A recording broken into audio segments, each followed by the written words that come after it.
Hello friends, this is Poonam and welcome to Suvira study points. तो चलिए friends, शुरू करते हैं आज की प्रैक्टिस। और प्रैक्टिस नंबर 13 है ये। इससे पहले हम 12 प्रैक्टिस करवा चुके हैं, तो यदि आपने वो वीडियो नहीं देखे हैं तो उन्हें भी देख लें। सभी वीडियो आपको एक साथ प्लेलिस्ट में मिल जाएंगी। एंड यहाँ पर हम डेली सीटेड के जो प्रीवियस ईयर के क्वेश्चन पेपर हैं वहाँ से क्वेश्चन ले करके डेली प्रैक्टिस करवा रहे हैं। तो चलिए फ्रेंड्स, शुरू करते हैं। उससे पहले यदि आप चैनल पर नए हैं तो चैनल को सब्सक्राइब कर लें, साथ ही बेल आइकन भी प्रेस कर लें ताकि आने वाली सभी वीडियो की नोटिफिकेशन आप लोगों को मिलती रहे। तो चलिए फ्रेंड्स, देखते हैं पहला क्वेश्चन। एंड यहाँ पर हमारा जो पहला क्वेश्चन है, अधिगम प्रभावी होता है जब ये बाह्य प्रेरकों द्वारा निर्देशित होता है। तो बाह्य प्रेरकों द्वारा निर्देशित होगा तो वह प्रभावी अधिगम नहीं होगा, ये गलत है। एंड प्रतिस्पर्धा को बढ़ावा देता हो, ऐसा अधिगम भी प्रभावी नहीं होता। ये चीज़ें हम कई बार बता चुके हैं। जो रेगुलर हैं उनको ये सारी चीज़ें समझ आ गई होंगी। एंड विद्यार्थियों के लिए अधिगम लक्ष्य पूरी तरह से शिक्षक द्वारा तैयार किए जाते हैं। तो पूरी तरीके से शिक्षक के द्वारा तैयार किया जाना, यानी कि बच्चों की कोई भूमिका ही ना होना, तो ऐसा अधिगम भी प्रभावी नहीं होता। एंड विद्यार्थियों को अपने अधिगम लक्ष्य निर्धारित करने के अवसर दिए जाते हैं। तो यही बात यहाँ पर सही हो जाएगी। उसके बाद हम देख लेते हैं अगला क्वेश्चन। अक्षरों की एक लंबी श्रृंखला को यादगार और सार्थक भागों में समूहित करके याद करने की रणनीति क्या कहलाती है? समावेशन, खंडीकरण, अनुबंधन या फिर अधिसंज्ञान। तो अक्षरों की एक लंबी श्रृंखला को याद करने के लिए वह उसको भागों में समूहित कर रहे हैं, यानी कि कई उसके खंड खंड करके उसको याद करवा रही है। तो यहाँ पर जो हो जाएगा ऑप्शन, वो हमारा हो जाएगा खंडीकरण। उसके बाद अगला क्वेश्चन है कि निम्नलिखित में से विकास के बारे में कौन सा कथन सही नहीं है? विकास आनुवांशिकता व पर्यावरण की अंतःक्रिया का उत्पाद है। तो ये बात सही है, बट यहाँ पर सही नहीं है पूछा गया है। विकास का कुछ हद तक पूर्व अनुमान लगाया जा सकता है। तो ये बात भी सही है कि कुछ हद तक हम विकास के बारे में पहले से अनुमान लगा सकते हैं। विकास की दर एक समान और सार्वभौमिक है, या फिर विकास सामान्य से विशिष्ट की ओर होता है। तो ये बात भी सही है कि जो विकास है वो सामान्य से विशिष्ट की तरफ होता है, जबकि जो विकास की दर है वो एक समान नहीं होती। ये बात गलत है। ऑप्शन हमारा यहाँ पर तीसरा सही हो जाएगा। और अगला क्वेश्चन है कि आसना अच्छा करती है क्योंकि वह दूसरों द्वारा अच्छा देखा जाना चाहती है। वह लॉरेंस कोहल वर्ग के नैतिक विकास के किस चरण में है? पूर्व पारंपरिक, पारंपरिक, उत्तर पारंपरिक या फिर अमूर्त संक्रियात्मक। तो ये अवस्था तो लॉरेंस कोहल वर्ग ने दी ही नहीं है, तो ये वैसे ही कट जाएगा। एंड जो लॉरेंस कोहल वर्ग हैं उन्होंने 3 चरण दिए हुए हैं, पूर्व पारंपरिक, पारंपरिक और उत्तर पारंपरिक।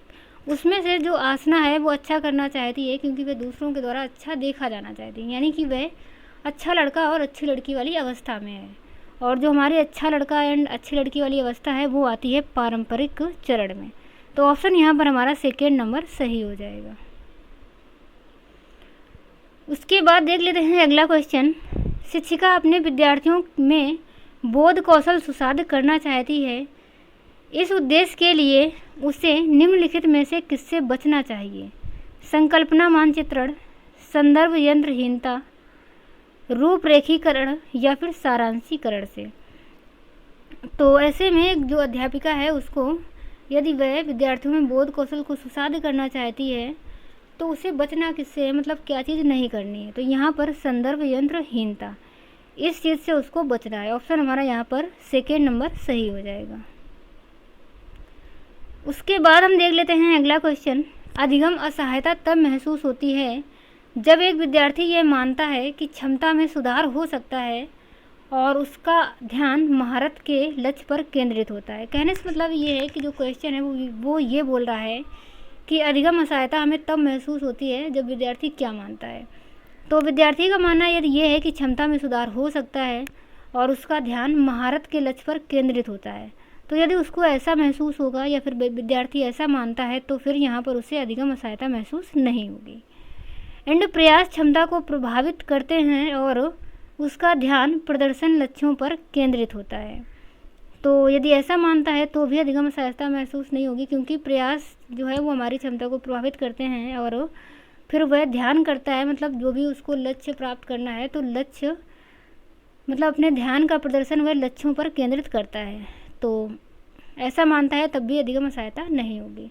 शैक्षिक गतिविधियों के परिणाम नियंत्रित हैं यानी कि जो भी शैक्षिक गतिविधियाँ हैं उनका जो परिणाम है वो हमारे कंट्रोल में होता है, यानी कि हम चाहेंगे यदि तो हम अच्छा परिणाम लेके आएंगे और नहीं चाहेंगे तो फिर नहीं आएंगे, यानी कि नियंत्रित होते हैं। तो ये बात भी सही है। एंड शैक्षिक गतिविधियों के परिणाम अनियंत्रित हैं, यदि वह ये मान लेता है तो फिर जो उसे अधिगम सहायता महसूस होगी। तो ऑप्शन यहाँ पर हमारा 4 नंबर सही हो जाएगा। और अगला क्वेश्चन है कि 5 साल की बच्ची क्या कर सकती है? संभावित घटनाओं और उनके प्रभावों की परिकल्पना। तो एक 5 साल की बच्ची ये काम तो नहीं कर पाएगी कि संभावित घटनाओं के बारे में, मतलब उनके जो प्रभाव हैं उनकी वह कल्पना कर सके। ये काम एक 5 साल की बच्ची नहीं कर पाएगी, तो ये बात गलत है। एंड अगला ऑप्शन है कि घटनाओं की वैज्ञानिक रूप से जांच करने के लिए जटिल प्रयोगों की योजना बनाना, तो ऐसा भी नहीं कर पाएगी।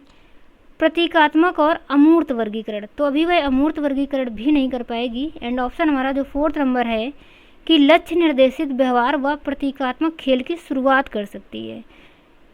तो ऑप्शन यहाँ पर हमारा 4 नंबर सही है, यानी कि छोटे छोटे उसके जो अपने लक्ष्य होंगे उन पर वह काम कर सकती है और प्रतीकात्मक खेल भी बच्चे खेलना शुरू कर देते हैं। तो ये ऑप्शन यहाँ पर सही हो जाएगा। उसके बाद अगला क्वेश्चन है कि एक बाल केंद्रित कक्षा कक्ष में शिक्षक की कोई भूमिका नहीं होती या फिर एक निष्क्रिय भूमिका होती है।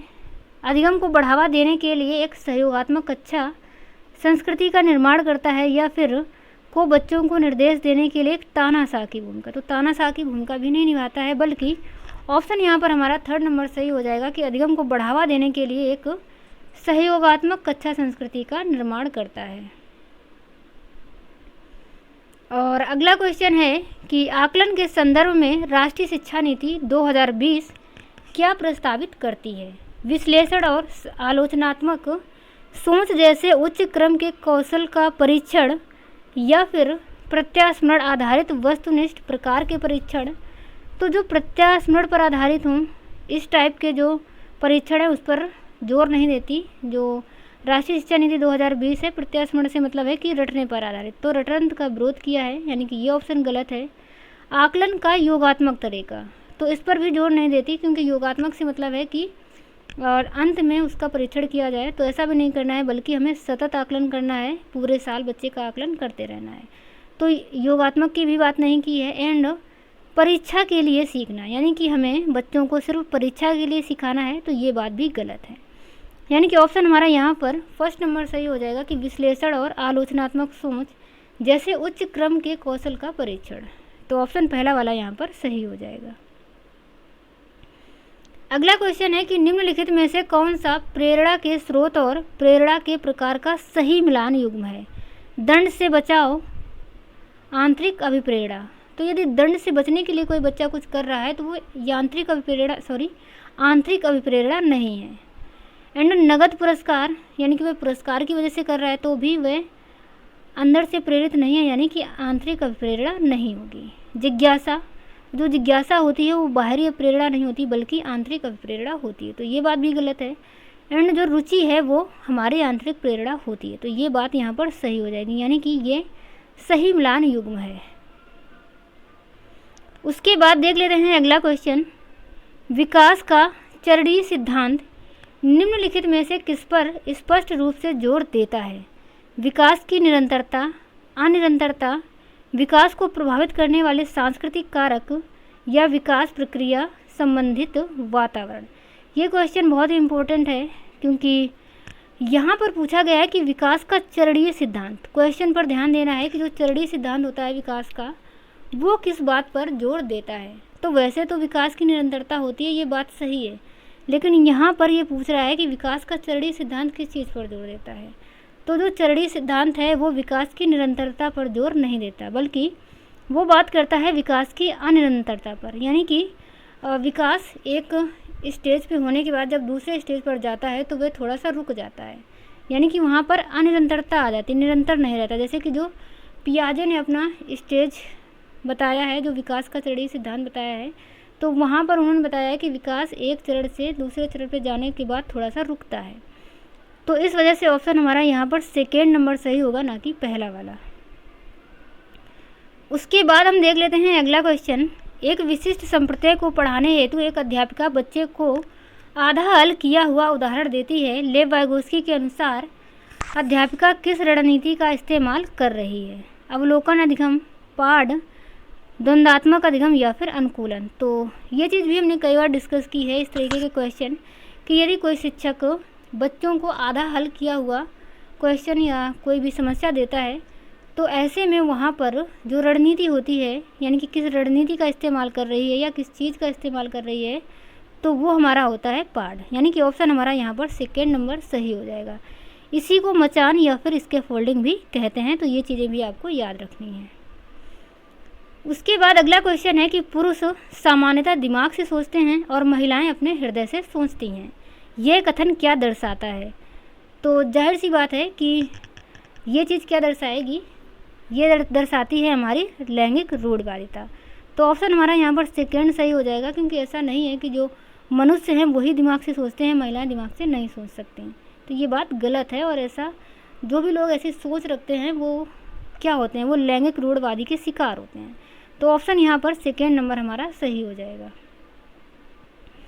एंड जो अगला क्वेश्चन है कि एक संरचनात्मक कक्षा में बच्चों की संज्ञानात्मक सहभागिता को किस प्रकार सुसाधित किया जा सकता है? बच्चों के वार्तालाप द्वारा, अध्यापकों के संवेगों द्वारा, या फिर बच्चों के सकारात्मक परस्पर संबंधों द्वारा, या बाह्य रूप से निरूपित अनुशासन द्वारा। तो बाह्य रूप से अनुशासन नहीं रखना है बच्चों पर। फोर्थ ऑप्शन यहाँ पर गलत रहेगा। एंड जो ऑप्शन है हमारा पहला, दूसरा और तीसरा, ये सही हो जाएगा।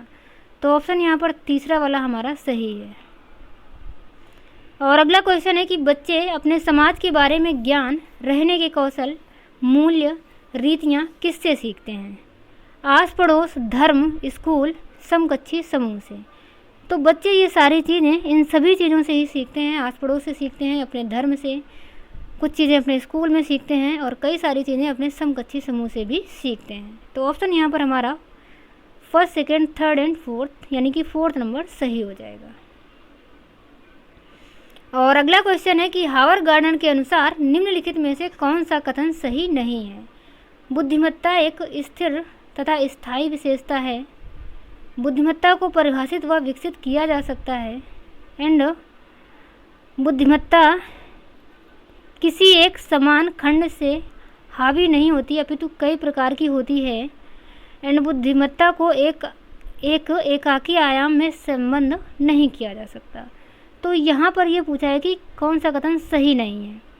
तो जो पहला वाला ऑप्शन है कि बुद्धिमत्ता एक स्थिर तथा स्थायी विशेषता है, ये बात यहाँ पर सही नहीं है, बल्कि बुद्धिमत्ता को परिभाषित भी किया जा सकता है, विकसित भी किया जा सकता है, और ये एक समान खंडों में हावी नहीं होती, अपितु कई प्रकार की होती है। तो ये बात भी सही है कि जो हावर्ड गार्डनर हैं उन्होंने बुद्धि को कई प्रकार का बताया है। इसके अलावा इसको सिर्फ एक आयाम में ही सहसंबंध नहीं किया जा सकता, क्योंकि इन्होंने बुद्धि के कई आयाम बताए हैं। तो ये भी सही है, यानी कि गलत वाला तो पहला वाला ही यहाँ पर हमारा गलत हो जाएगा। तो गलत वाला ही पूछा है, यानी कि नेगेटिव ऑप्शन पूछा है, तो नेगेटिव ही हमारा आंसर यहाँ पर हो जाएगा। उसके बाद हम देख लेते हैं अगला क्वेश्चन। निम्नलिखित में से कौन सा विकल्प एक सामाजिक संरचनावादी कक्षा कक्ष में बच्चों की व्यक्तिगत ज़रूरतों का ध्यान रखा जाता है की व्याख्या करता है? बैठने की तय व्यवस्था, तो ऐसा नहीं करना है कि बैठने की तय व्यवस्था, यानी कि व्यवस्था तय कर दी गई है कि कोई बच्चा उस निश्चित जगह पर ही बैठेगा, तो ऐसा नहीं करना है। एंड शिक्षकों का केवल निर्देशन देना व बच्चों से पूर्ण आज्ञा पालन की अपेक्षा करना, तो ऐसा भी नहीं करना है। यहाँ पर एक जो शिक्षक है वो पूरी तरीके से तानाशाह हो जाएगा कि जैसा जैसा शिक्षक बोलता जा रहा है वैसा वैसा बच्चा करता जा रहा है, तो ये बात भी गलत है। बच्चों द्वारा तथ्यों का स्मरण, तो ऐसा भी नहीं, रटवाना नहीं है हमें। एंड बच्चों का आपस में चर्चा करते हुए समूह में कार्य करना, तो यही बात यहाँ पर सही हो जाएगी, यानी कि ऑप्शन हमारा यहाँ पर फोर्थ नंबर सही हो जाएगा। उसके बाद हम देख लेते हैं अगला क्वेश्चन। किसी विशेष विषय वस्तु को लंबे समय तक स्मरण रखने को सुसाध्य करने हेतु एक शिक्षक को निम्नलिखित में से किस रणनीति से बचना चाहिए? स्मृति सहायक विधियाँ लागू करना, नहीं। संगठनात्मक चार्ट बनाना, असंबद्ध शब्द प्रस्तुत करना, या फिर मानसिक चित्र का उपयोग करना। तो यहाँ पर किस चीज़ से बचना है? तो हमें बचना है असंबद्ध शब्द प्रस्तुत करना, यानी कि यदि आप बच्चों को कोई भी चीज़ पढ़ा रहे हैं तो उसी से संबंधित शब्द बताइए, ना कि उससे असंबंध बताएंगे, यानी कि जो उससे संबंध ही ना रखते हों। तो ऐसी चीज़ें आपको बच्चों को नहीं बतानी है। तो ऑप्शन यहाँ पर हमारा तीसरा सही हो जाएगा। अगला क्वेश्चन है कि विद्यार्थियों को बोरियत महसूस होने की संभावना है गतिविधि को महत्व न दिए जाने पर। तो फिलहाल तो ऑप्शन यही सही होगा कि यदि आप बच्चों की गतिविधि को महत्व नहीं देंगे तो फिर बच्चों को बोरियत महसूस होगी, यानी कि महसूस होने की संभावना है। इसके अलावा गतिविधि को महत्व दिए जाने पर यदि आप महत्व देंगे किसी को भी तो उसे बोरियत नहीं लगेगा, एंड सफलता मिलने पर भी नहीं लगेगा। और बच्चों से यदि आप उनसे सफलता की उम्मीद रखते हैं तो भी उन्हें बोरियत महसूस नहीं होगी। तो ऑप्शन यहाँ पर हमारा पहला वाला ही सही हो जाएगा। इसके अलावा जो अगला क्वेश्चन है कि भाषा विकास के संदर्भ में संवेदनशील अवस्था कौन सी है? जन्म पूर्व का समय। तो ऐसा क्वेश्चन शायद हम कई बार डिस्कस कर चुके हैं कि भाषा विकास के संबंध में जो संवेदनशील अवस्था है वो कौन सी है। तो जन्म से पूर्व का जो समय है तो उस टाइम तो भाषा विकास होगी नहीं, तो ये ऑप्शन वैसे ही गलत है। इसके अलावा जो प्रारंभिक बाल्यावस्था, मध्य बचपन या फिर युवावस्था, तो युवावस्था आते आते तक भाषा का विकास वैसे भी हो चुका होगा, तो जो संवेदनशील अवस्था है तो ये भी नहीं होगी। एंड मध्य बचपन या फिर बाल्यावस्था, तो जो ऑप्शन हमारा सेकेंड नंबर सही है कि प्रारंभिक बाल्यावस्था। तो प्रारंभिक बाल्यावस्था में ही बच्चा भाषा सीखना शुरू करता है, इसी वजह से भाषा विकास के संबंध में प्रारंभिक बाल्यावस्था संवेदनशील अवस्था होती है, क्योंकि जब बच्चा उस टाइम भाषा सीख रहा है तो उसके मतलब उस टाइम आप उसको जैसा वातावरण दे देंगे भाषा विकास से रिलेटेड, वैसी ही वह भाषा सीख जाएगा। तो इस वजह से जो प्रारंभिक बाल्यावस्था है वो संवेदनशील अवस्था होती है भाषा विकास के संबंध में। तो ऑप्शन यहाँ पर हमारा सेकेंड सही हो जाएगा। उसके बाद देख लेते हैं अगला क्वेश्चन, कौन सा कथन लेव वाइगोत्स्की के मूल सिद्धांत को सही मायने में दर्शाता है? अधिगम एक अंतर्मान प्रक्रिया है, सामाजिक प्रक्रिया है, उत्पत्ति मूलक क्रमादेश है, या फिर एक अक्रमबद्ध प्रक्रिया है जिसके 4 चरण हैं। तो जो लेव वाइगोत्स्की हैं इन्होंने अधिगम को एक सामाजिक प्रक्रिया बताया है। तो ऑप्शन यहाँ पर हमारा सेकेंड सही हो जाएगा। उसके बाद हम देख लेते हैं अगला क्वेश्चन, ध्वनि और शब्दों के अर्थ में प्रति सचेतना किस बुद्धि के मूल हैं? अंतर्वैयक्तिक या फिर भाषिक या स्थानिक। तो बात यहाँ पर चल रही है ध्वनिक और शब्दों की, तो ये हो जाएगा हमारा भाषाई बुद्धि के ये मूल हैं, यानी कि ऑप्शन तीसरा वाला सही हो जाएगा। उसके बाद जो अगला क्वेश्चन है कि एक स्वचिंतन यानी कि आत्मविमोह वाले छात्र जो आयोजित सत्र की सामूहिक क्रियाकलापों को करने में कठिनाई का सामना करता है की सहायता करने के लिए निम्नलिखित में से कौन सी विधि समावेशी दृष्टिकोण के अनुरूप नहीं है? सामूहिक कार्य के दौरान उपयुक्त प्रत्यक्ष और लिखित सामग्री देना, बच्चे को कम शोर वाले विश्रांत वातावरण में युग्मों में कार्य करने की अनुमति देना, या फिर बच्चे को विशिष्ट स्कूल में भेजना, या समान कक्षा में प्रतिकारी ट्यूटर की मदद लेना। तो यहाँ पर क्या उसके अनुरूप नहीं है? तो बच्चे को विशिष्ट स्कूल में हमें नहीं भेजना है, सभी बच्चों के साथ में ही रखना है। तो ऑप्शन यहाँ पर हमारा जो तीसरा है वो सही हो जाएगा।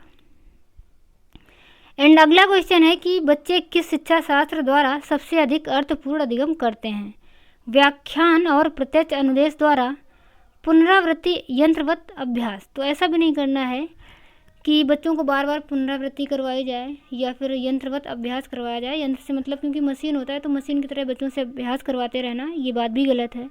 एंड जब वे कार्यों और क्रियाकलापों में क्रियाशीलता से भाग लेते हैं और कार्य को पूर्ण करने में विभिन्न चरणों पर उपयुक्त इनाम दिए जाते हैं, तो हर बार बच्चों को इनाम नहीं देना है, ये बात भी गलत है। यहाँ पर पूछा जा रहा है कि अधिक अर्थपूर्ण अधिगम करते हैं किस शिक्षा शास्त्र के द्वारा।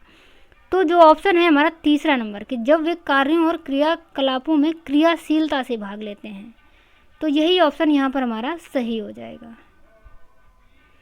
उसके बाद हम देख लेते हैं अगला क्वेश्चन कि सीखने की वह प्रक्रिया क्या कहलाती है जिसमें बच्चे स्कूल जैसी सामाजिक संस्थाओं में प्रवेश करके सीखते हैं।